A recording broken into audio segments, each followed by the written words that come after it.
Hey, Bible readers, I'm Tara Lee Cobble, and I'm your host for the Bible Recap.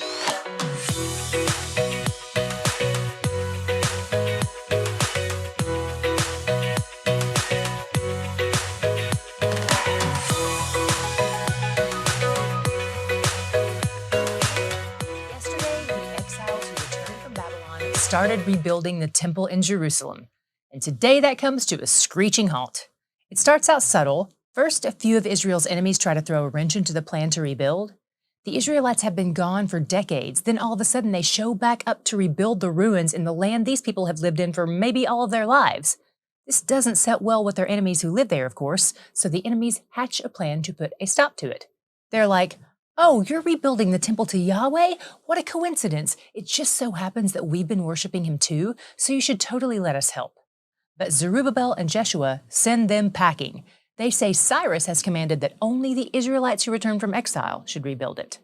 When the enemy's plan A doesn't work, they go over the Israelites' heads. They start bribing officials and lying and scheming to put a stop to things.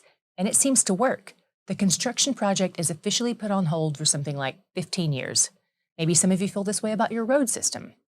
By the way, the extent of this delay kind of flies under the radar in the text because it's only evident if we pay attention to the different kings mentioned. A lot of what happens in chapter 4 isn't chronological. It's more of a parenthetical statement that just shows us this is not a one-time situation the Jews are dealing with. Their enemies have been persistent. For instance, here are a few of the other things chapter 4 says their enemies do to deter them. When a new king Ahasuerus begins his reign, the locals write him a letter to make sure he knows why they've asked for the construction project to be stopped. By the way, we'll read more about King Ahasuerus in the days to come, so remember his name. Then, when his successor Artaxerxes takes over the throne, the Israelites' enemies whip out their laptops again and continue their letter-writing campaign, making sure to highlight some of the negative aspects of the Jews while also flattering the king. Their letter basically says, "Those Jews who used to live over in Babylon that your people sent here, they're trying to take over. And maybe you don't remember this, but when they lived here before, they were a bunch of wicked rebels.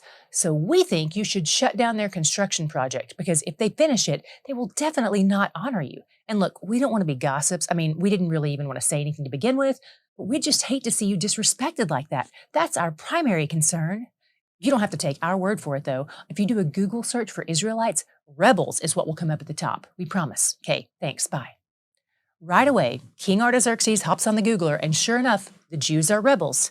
Oops. So he decides he needs to shut things down, just like the letter suggested.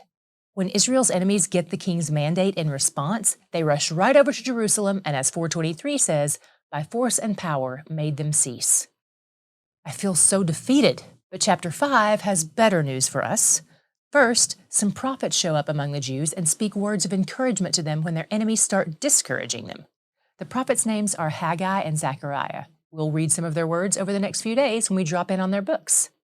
As a result, Zerubbabel and Jeshua, the current leaders of the returned exiles, rally the troops to start rebuilding. Meanwhile, the governor and his crew swing by Jerusalem one day and they're like, "Hey, do you guys have a permit for this? And who are you anyway? Not a single one of you is wearing a hard hat." We don't get any information about what the Jews said in response until the next chapter. Verse 5 just says, "But the eye of their God was on the elders of the Jews." So the governor and his crew let them keep working for the time being. They decide to send it to the higher-ups for follow-up, namely Persia's new king Darius. The governor drafts his letter to the king, and it goes something like this. "We were just in Jerusalem, and we noticed that the Jews have a big construction project going. It's pretty impressive, honestly. We asked if they had a permit, and we asked who they are, and they just said, 'We are servants of the God of heaven and earth,' and that they're apparently rebuilding the temple. Apparently their ancestors built it a long time ago, but then they angered God, so he drove them into exile. Now they're saying that King Cyrus sent them back home and told them they could rebuild their temple, and that he actually gave them a bunch of vessels for it. Does any of that ring a bell? Could you double-check the records to see if it's true, because we're really not sure how to proceed here." In chapter 6, Darius looks through all the archives. There's no Control-F on ancient scrolls, so it probably takes a while to find this information. Finally, they find it in one of the storage rooms in the king's summer home in the mountains. That's not a joke. I'm just glad they kept looking.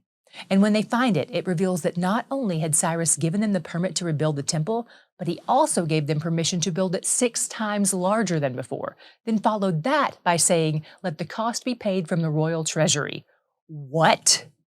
Armed with this new information, King Darius writes the governor back and says, "Back off. Let them rebuild. The only time you need to bother them is to write them a paycheck because you're footing the bill for this. Give them whatever they need as far as supplies, and even give them whatever they need for sacrifices and offerings, and give it to them every single day. Do what they need so they can continue to seek God and pray for me and my family." Then King Darius adds a little PS that says, "No one can change this command or he'll get the death penalty, and I'll turn his house into a landfill, and may God overthrow anyone who tries to overthrow the Jews or destroy their temple." I'm speechless just reading this 2,500 years later, so I can't imagine how the governor felt in that moment when he got that letter.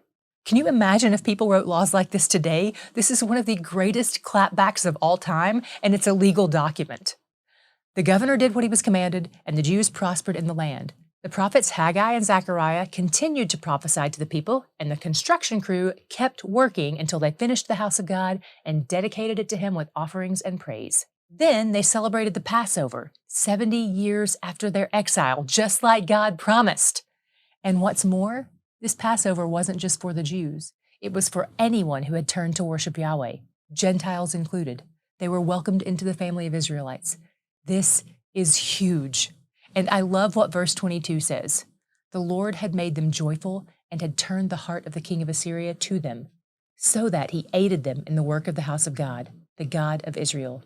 We wrapped up today's reading with Psalm 137. It's one of the newest Psalms. It makes reference to Jerusalem's destruction, so we know it had to come after David's time. It recounts the time when they were exiles in Babylon, remembering life in Jerusalem. While it felt like torture to think about their homeland, it was also torture to think of forgetting their homeland. They asked God to punish their enemies and to bring justice.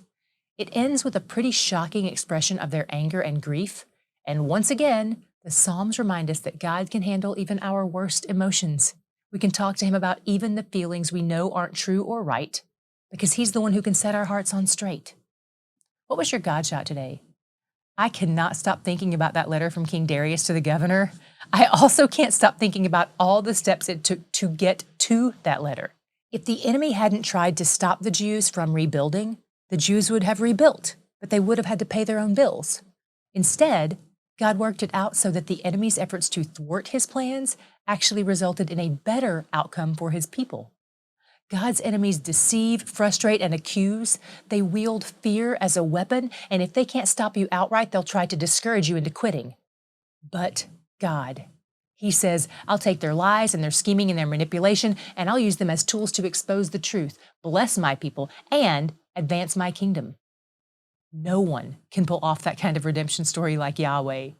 He's where the joy is.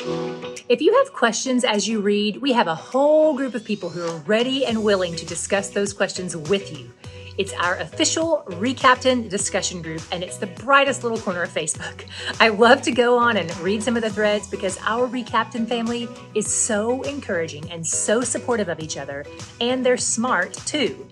I've even updated some of the episodes based on the things I've learned there. So if you search for it on Facebook group, you're going to find that it's a closed group. That's to help us protect privacy and to keep it healthy and thriving. But don't worry, once you create a Recaptain account, we'll be ready and willing to open the door for you. It's open to all levels of Recaptains, and it's our lowest priced tier. Check out today's description box for a link, or visit the website, thebiblerecap.com, and click on the Recaptains link.